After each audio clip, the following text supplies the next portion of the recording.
এই কোরআন দামি, আর কোরআনের সাথে যাদের সম্পর্ক হয় তারাও দামি। কথা বলেন ঠিক কিনা?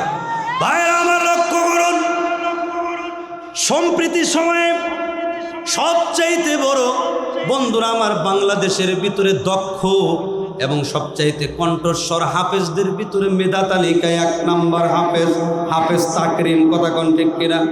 আপনারা কি এই নাম শুনছেন? হাফেজ তাকরিমের চেহারা যেমন সুন্দর, তার বডি ফিটনেসটাও তেমন সুন্দর, উচ্চতাও অনেক চমৎকার। কথা বলেন ঠিক কিনা? এ মুসলমান, এই হাফেজ তাকরিম কিন্তু বন্ধুরা আমার টাঙ্গাইলের একজন কৃতি সন্তান। কথা কোন ঠিক কিনা? আমি যেই জায়গায় খেদমত করি ওই টাঙ্গাইলের কৃতি সন্তান হলো হাফেজ তাকরিম। কিন্তু যতদিন পর্যন্ত কোরআনের ছায়া তলে আসে নাই, হাফেজ তাকরিম বলতে কেউ পৃথিবীর কেউ চিনত না। কথা কোন ঠিক কিনা? কিন্তু যেদিন থেকে মক্তবে ভর্তি হয়ে আম্মা পারা শেষ করলো, কোরআন নাজেরা ধরলো, এরপরে 30 পারা কোরআন শেষ করার পরে এ মুসলমান হাফেজদের বিশ্ব প্রতিযোগিতার ভিতরে যখন অংশগ্রহণ করলো, সেই মুহূর্তের ভিতরে আল্লাহ পাক এতটাই তাকে প্রতি রহমত করেছে, তামাম বিশ্বের সমস্ত দেশগুলোকে অপেক্ষা করে বাংলাদেশের গৌরব এবং কৃতিত্ব অর্জন করে নিয়ে আসছে হাফেজ তাকরিম। কথা বলেন ঠিক কিনা? এই হাফেজ তাকরিমের কত মর্যাদা এ বন্ধু, হাফেজ তাকরিমের কত মর্যাদা। এ মুসলমান, একটা হলো দুনিয়ার মর্যাদা, আর একটা হলো আখিরাতের মর্যাদা। আছে না নাই? দুনিয়ার মর্যাদা হলো ওই দুবাই হলো উন্নত রাষ্ট্র। কথা কোন ঠিক কিনা? আমাদের বাংলাদেশের মুসলমানেরা দুবাই রাষ্ট্র দেওয়ার জন্য পাগল হয়ে থাকে। কথা কোন ঠিক কিনা?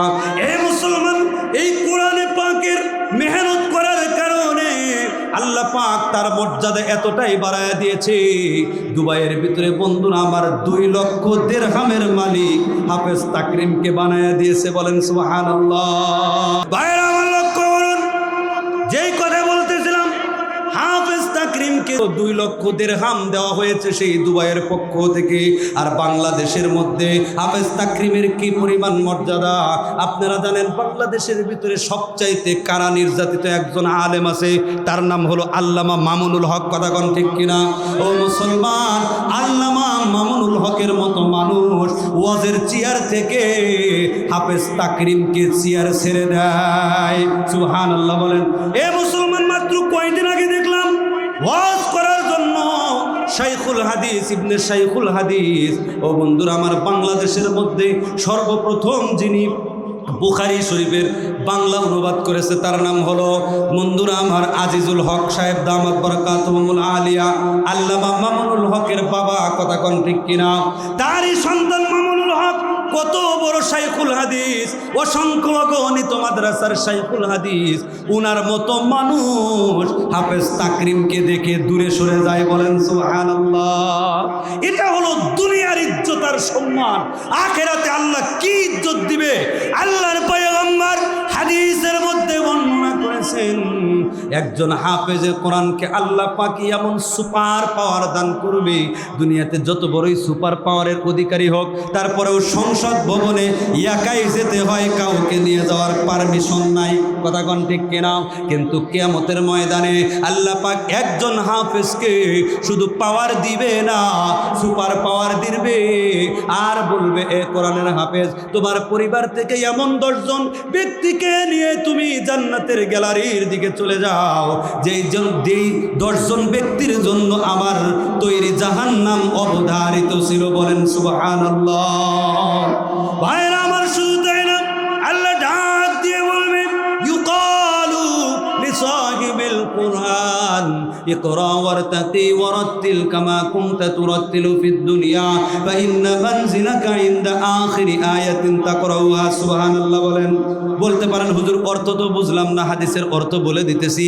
একজন কোরআনের হাফেজকে আল্লাহ পাক ডাক দিয়ে বলবে, তোমাকে যেই কোরআনের ইলম আমি দিয়েছিলাম সেখান থেকে একটা করে আয়াত তুমি তেলাওয়াত করো, আর জান্নাতের একটা সিঁড়ি তুমি উঠে যাও, যেখানে তোমার তেলাওয়াত শেষ হবে সেটাই তোমার জান্নাতের বাসস্থান হবে। চিৎকার দিয়ে বলেন সুবহানাল্লাহ। ভাইরা আমার, তাইলে সেই কোরআন শোনার জন্য আমরা আসছি। আমি যেই সূরা তেলাওয়াত করেছি সেই সূরার দিকে যেতে পারবো কিনা জানি না, তবে ইনশাআল্লাহ অল্প সময়ের ভিতরে শেষ করে দিব আপনাদের খেদমতে। যেই কোরআনের এত দাম, আর পৃথিবীতে যত মানুষ আছে সব মানুষের মর্যাদা একটা কোরআনের কারণে। যার মধ্যে কোরআন নাই তার কোনো মর্যাদা আল্লাহর কাছে নাই। কথা কোন ঠিক কিনা? এ মুসলমান, যার মধ্যে কোরআন নাই ও তো আবু জেহেলের চাইতেও খারাপ। কথা কোন ঠিক কিনা? এ মুসলমান, একটা উদাহরণ দিলে খুব ভালো বুঝবেন। আমাদের দেশে দুই ধরনের খাবার আছে। সেই খাবারের ভিতরে একটা খাবার হলো ভাত, চিকন চাউলের ভাত, আর একটা হলো কাচ্চি বিরিয়ানি। কথা কন না কেন? আচ্ছা বলেন তো, 29 চাউলের ভাত যদি রাতে রেখে দেন, গরম যতই থাক তারপরেও সকালে ভালো থাকে। কিন্তু কাচ্চি বিরিয়ানি যদি সকালে যদি রান্না না করেন, ওই কাচ্চি বিরিয়ানি ভালো থাকবে? কেন ভালো থাকবে না? ওর টেম্পারি নষ্ট হয়ে গেছে ময় মশলা দিয়ে। কথা কয় না, ওর টেম্পারি নষ্ট হয়ে গেছে। এই জন্য সকালে যতই রোস্ট আর যতই গোস্তের পিস দিক, কয় যে এখান থেকে সরাও। ঠিক না? ঠিক ঠিক না? ওই এখান থেকে সরাও। তার মানে বিরিয়ানি পচলে যেই পরিমাণ দুর্গন্ধ আর যেই পরিমাণ, বন্ধুরা আমার, ওইটা যেই পরিমাণ নষ্ট না হয় তার চাইতে বেশি নষ্ট হয় কোনো মানুষের মধ্যে যদি কোরআন না থাকে। সে বিরিয়ানি পচার চাইতেও আরও বেশি পচা, এরপরেও পচা, তারপরেও পচা। কথা বলেন ঠিক কিনা? এ মুসলমান, এজন্য কোরআন আমাদের ভিতরে থাকতে হবে কি হবে না? জোরে বলেন। সেই কোরআন, দামি কোরআন থেকে একটা সূরা আপনাদের খেদমতে তেলাওয়াত করেছি। আমি কি সেই সূরার থেকে কিঞ্চিত কিছু আলোচনা করব? কিছু আলোচনা করব? মুহতারাম হাজিরিন, আপনারা জানেন কোরআন শরীফের ভিতরে সূরার সংখ্যা কতগুলি? 114টা। কথা বলেন। তার ভিতর থেকে আয়াতের সংখ্যা 6666টা। তার ভিতর থেকে এই সূরার সিরিয়াল হলো 55 নম্বর সূরা। এখানে হুজুররা বসা আছে। 55 নম্বর সূরা। সূরার নাম হলো সূরা রহমান। কি নাম? আমি আপনাদেরকে জিজ্ঞাসা করতে চাই, রহমান এটা কি কোনো জিনের নাম, কোনো ফেরেশতার নাম, কোনো ওলির নাম? পীরের নাম তো হবেই, বৈজ্ঞানিকের নাম তো হবেই, নাকি দার্শনিকের নাম, কবির নাম, পণ্ডিতের নাম? এটা কোনো পণ্ডিতের নাম নয়। এটা কোনো জিন, ফেরেশতা, বৈজ্ঞানিক, দার্শনিক, পণ্ডিত, কবি আর মহাপণ্ডিতের নাম নয়। এটা হলো পুরো আসমান জমিনের মালিক, আমি এবং আপনার সৃষ্টিকর্তা রব্বুল আলামিন, তামাম পৃথিবীর একচ্ছত্র মালিক আল্লাহ পাকের নাম। কথা কোন ঠিক কিনা?